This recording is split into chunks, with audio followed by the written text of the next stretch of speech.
Naghintay ang Sandigan Bayan ng hanggang alas 4:30 ng hapon ngayong araw para sa hard copy ng desisyon ng Korte Suprema hinggil sa pagpapalaya kay dating Pangulong Gloria Macapagal Arroyo. Bagamat nag-utos ang Korte Suprema ng immediate release para kay Arroyo, hindi naman natanggap ng Sandigan Bayan ng release order para ito'y mapirmahan. Ang report mula kay Lala Babilonia.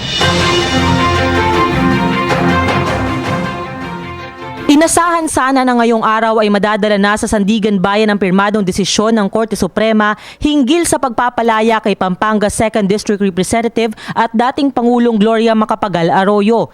Ngunit matapos magsara ang Sandigan Bayan ng alas 4:30 ng hapon, wala pa rin ang desisyon.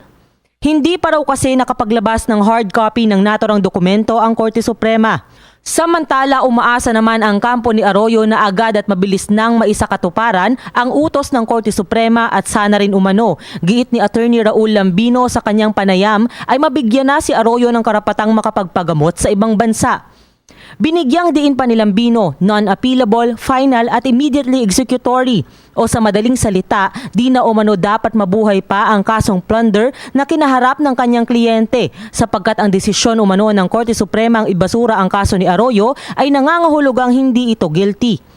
Dagdag pa ni Lambino ang kahit na anong motion for reconsideration galing sa Sandigan Bayan o sa Ombudsman kaugnay ng 366 million PCSO plunder case ni Arroyo ay dapat agarang ma-deny o mabasura lamang.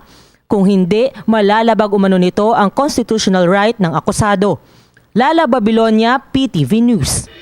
Hi, ako si Ria Fernandez. Mag-subscribe na sa PTV YouTube channel. I-click lang ang subscribe button.